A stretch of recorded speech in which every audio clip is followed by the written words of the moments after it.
यहाँ पर नजर आ रहे हैं। बिल्कुल। और हाँ, आगे बढ़े हैं प्रणय, हम उससे पहले एक बार मुझे लगता है फाइनल टैली भी हमें एक बार दर्शकों को बता देनी चाहिए। देखिए 543 में से 183 सीटों का आंकड़ा हम आपको दिखा चुके हैं। इंडिया गठबंधन को सिर्फ 74 सीटें मिलती हुई दिखाई दे रही हैं, एनडीए गठबंधन को 92 सीटें मिलती हुई दिखाई दे रही हैं और अदर्स के खाते में 17 सीटें जा रही हैं। और जी न्यूज और मेटराइज के सर्वे में अगर हम आगामी लोकसभा चुनाव में पश्चिम बंगाल ममता दीदी की स्टेट की बात करें, 42 सीटें हैं यहाँ टीएमसी से, उसमें टीएमसी को 24 सीटें मिल रही हैं बंगाल में, यानी ममता दीदी बीजेपी से बेहतर प्रदर्शन कर सकती हैं। बीजेपी को इस बार 17 सीटें मिल सकती हैं, जबकि इंडिया गठबंधन को केवल 1 सीट से ही संतोष करना पड़ रहा है। प्रणय, बिल्कुल शोभना, और दीदी की चोट जो है वो कई बार बीजेपी की कोशिशों को चोट दे देती है। इस बार फिर उन्हें चोट लगी है। और जी न्यूज और मेट्राइज के सर्वे में टीएमसी को 43% वोट मिलने का अनुमान लगाया जा रहा है, जबकि बीजेपी को 41% वोट मिल सकता है।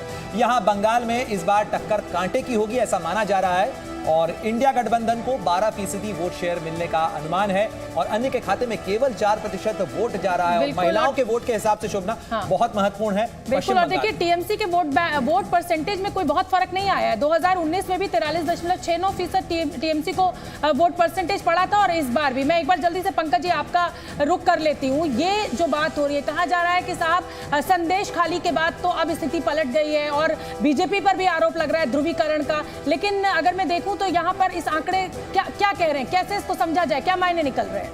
मेरे ख्याल से पश्चिम बंगाल के जो आंकड़े हैं ओपिनियन पोल के, वो काफी हद तक सच्चाई के नजदीक हैं। ममता बनर्जी निश्चित तौर पर वहां आगे हैं। ये भी सही है कि इंडिया समूह के राजनीतिक दलों की वहां कोई अभी विशेष उपस्थिति नहीं है, क्योंकि ममता बनर्जी से कोई समझौता हो नहीं पाया। लेकिन भारतीय जनता पार्टी को भी वहां थोड़ा नुकसान होने वाला है। मुझे नहीं लगता कि 41% वोट भारतीय जनता पार्टी इस बार वहां हासिल कर पाएगी, और 17 सीटों से उसे कम से कम 8 या 9 सीटें और नीचे उतरना पड़े। प्रमोद जी, लेकिन अगर आंकड़े देखें आप तो वोट शेयर घटने के बावजूद सीटें बढ़ रही हैं टीएमसी की, और बीजेपी का वोट शेयर बढ़ने के बावजूद उसकी सीटें घट रही हैं, यानी 22 से 24 पे पहुंचती हुई टीएमसी नजर आ रही है। ऐसा क्यों? देखिए, जो टीएमसी का जो कोर वोट बैंक है वो उसके साथ इंटैक्ट है। संदेश खाली वाला जो मुद्दा हुआ था उस पर महिलाओं के प्रति के बीच में कितना ट्रैक्शन मिलता है बीजेपी को, अभी एक बहस का मुद्दा है। लेकिन ममता बनर्जी की जो ग्राउंड पे पकड़ है वो तो अपने वेस्ट बंगाल में, पश्चिम बंगाल में दिखती है, और उनका काडर चूंकि बहुत स्ट्रांग है। और बीजेपी का मुझे लगता है अभी काडर उतना तैयार नहीं हुआ जितना कभी लेफ्ट फ्रंट का होता था या ममता बनर्जी की पार्टी का है।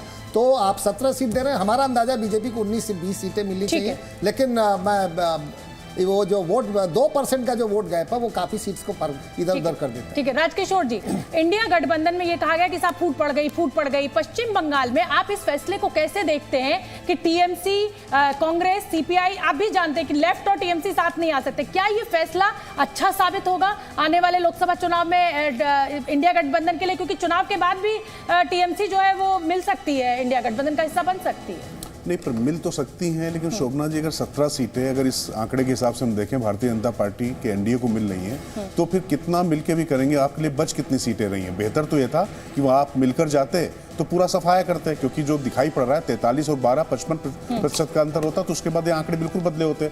और अभी हमें ये नहीं भूलना चाहिए कि चुनाव अभी दूर है, घोषणा कल होने जा रही है। 41 और 43 के 2% का ही अंतर है। टीएमसी की नीति है, ममता बनर्जी की नीति है, वो कहीं न कहीं फायदेमंद साबित हो रही है चुनाव में। नहीं, एकदम फायदेमंद है। और मैं बता दूं कि यदि तीनों पार्टियां, लेफ्ट भी, कांग्रेस और टीएमसी तीनों एक साथ लड़ते हैं, तो जो कांग्रेस के पास वोटर बचा था वो ममता के विरुद्ध वाले वोटर बचे हुए थे, टीएमसी के विरुद्ध वाले वोटर थे। और ऐसे स्थिति में होता क्या, ये सारे उनके साथ न जाकर बीजेपी के पास आते और वो ज्यादा फायदे पहुंचाते। मैं इसीलिए कह रही हूँ, चाहे वो पंजाब हो और चाहे पश्चिम बंगाल हो, ये फैसला इंडिया गठबंधन में जिसको हम फूट कह रहे हैं, वो कहीं ना कहीं एक रणनीति के तहत लिया गया फैसला। और जल्दी